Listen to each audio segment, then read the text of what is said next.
라이딩 딜라이트 말씀 묵상의 시간입니다. 사랑하는 주님, 오늘도 주님의 은혜와 사랑을 의지하고 이 하루를 살아갈 수 있도록 도우시니 감사와 찬양을 드립니다. 오늘도 주님의 말씀을 읽고 묵상할 때 우리의 생각과 우리의 마음과 우리의 모든 삶이 주님께 더 가까이 나아갈 수 있도록 도우시고 성령의 충만함으로 주님 말씀을 깨닫고 말씀대로 살아가는 은혜를 누리게 하여 주옵소서. 예수님 이름으로 기도드립니다. 아멘.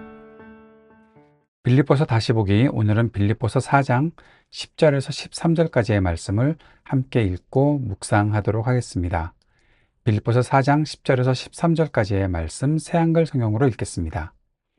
나는 주님 안에서 크게 기뻐했습니다. 나의 형편을 보살펴 주려는 생각이 여러분에게 마침내 다시 싹텄기 때문입니다. 그렇게 하려고 여러분도 생각은 하고 있었지요. 그러나 기회가 없었습니다. 모자라는 게 있어서 말하는 것이 아닙니다. 나야말로 어떠한 형편에 있더라도 스스로 만족하는 법을 배웠으니까요. 낮아져서 없이 지낼 줄도 알고 풍족하게 지낼 줄도 압니다.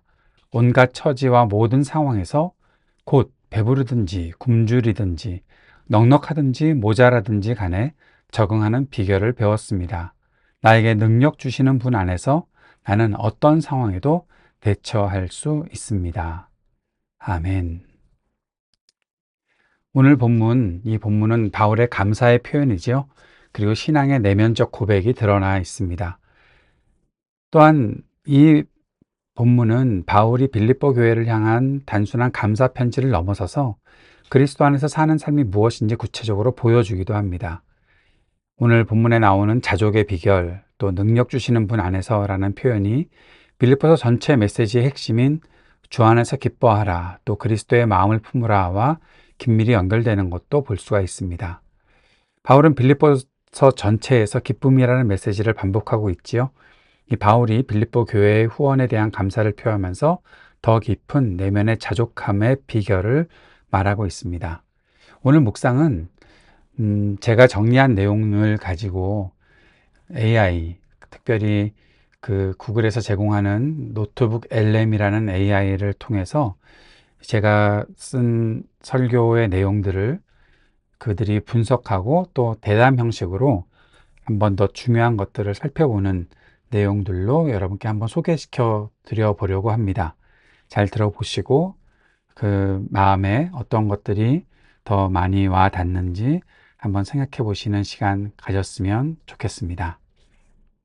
네, 맞아요. 오늘 여러분과 함께 이진영 목사님의 글을 바탕으로 빌립보서 4장 10절에서 13절 말씀을 좀 더 깊이 들여다보려고 합니다.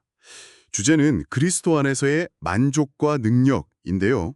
이게 사실은 단순히 힘내자 이런 차원을 넘어서는 뭐랄까 내려모음으로써 얻는 힘, 또 결핍 속에서 배우는 만족에 대한 깊은 이야기 같아요. 사도 바울이 말하는 자족, 또 그 능력의 진짜 의미가 무엇일지 한번 같이 파헤쳐 보시죠. 자, 먼저 10절을 좀 보면요. 바울이 빌립보 교회의 후원에 대해서 크게 기뻐합니다.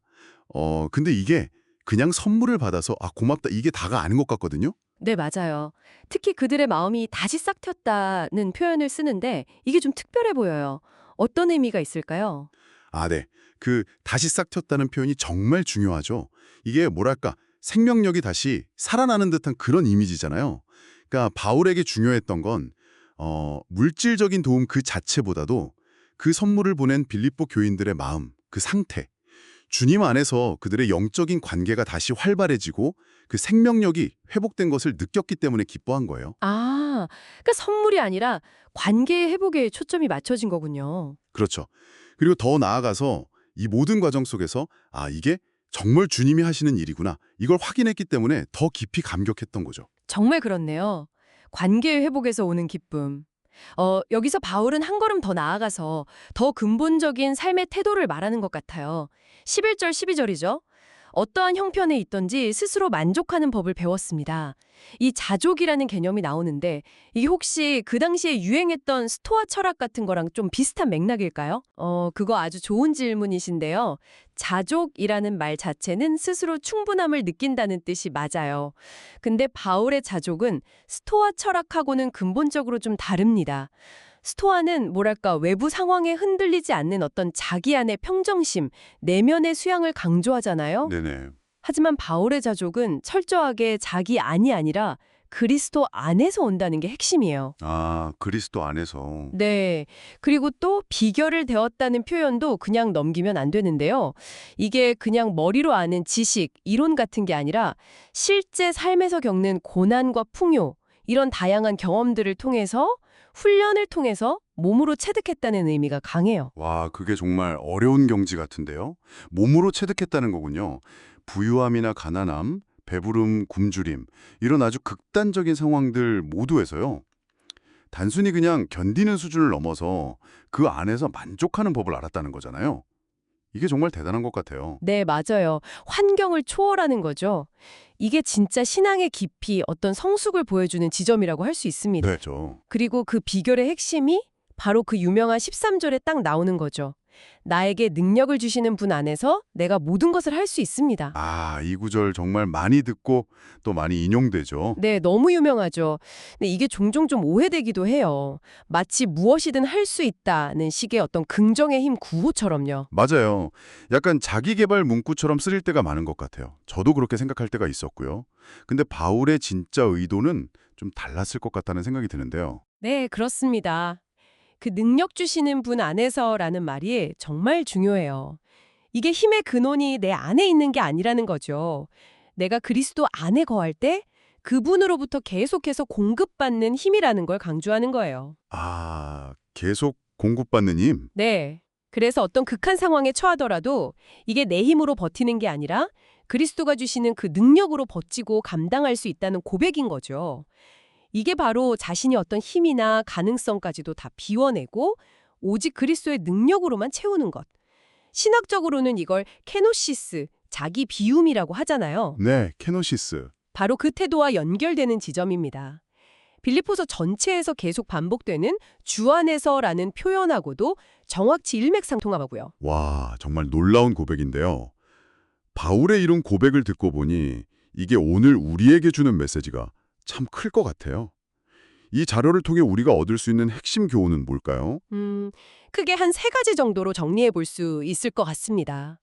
첫째는 진짜 기쁨은 환경이나 조건에서 오는 게 아니라 주님과의 관계 그 안에서 온다는 것. 네, 관계. 둘째는 이 자족하는 마음 있잖아요. 이건 그냥 저절로 생기는 게 아니라는 거예요. 훈련과 실제 경험을 통해서 배워나가야 하는 과제라는 거죠. 어쩌면 지금 이걸 듣고 계신 여러분도 삶의 어떤 경험 속에서 이 자족을 배우는 과정 중에 계실 수도 있어요. 그럴 수 있겠네요. 배우는 과정. 그리고 마지막 세 번째는 뭔가요? 마지막으로 우리가 진짜 발휘할 수 있는 힘, 그 능력은 내 안에 어떤 잠재력이나 가능성이 아니라 전적으로 그리스도로부터 온다는 사실입니다. 이걸 받아들이려면 어떻게 보면 나의 능력이나 가능성마저도 다 내려놓는 그런 자기 비움, 즉 케노시스의 자세가 필요하다는 거죠. 비결은 놀랍게도 자립이나 독립이 아니라 오히려 그리스도께 대한 철저한 의존이었다는 거네요. 맞습니다.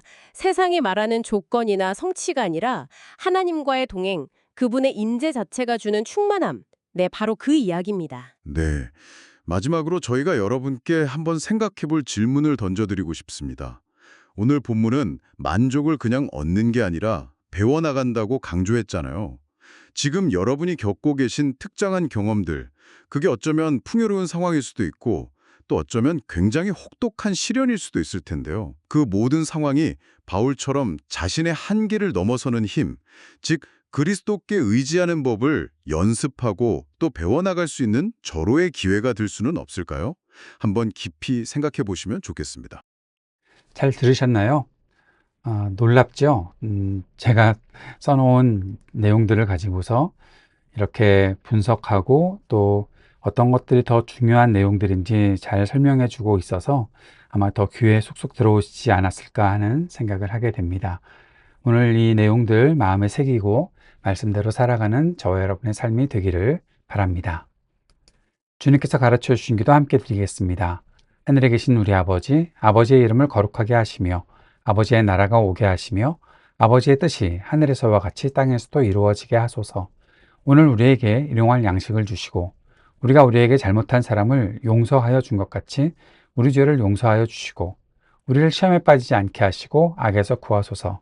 나라와 권능과 영광이 영원히 아버지의 것입니다.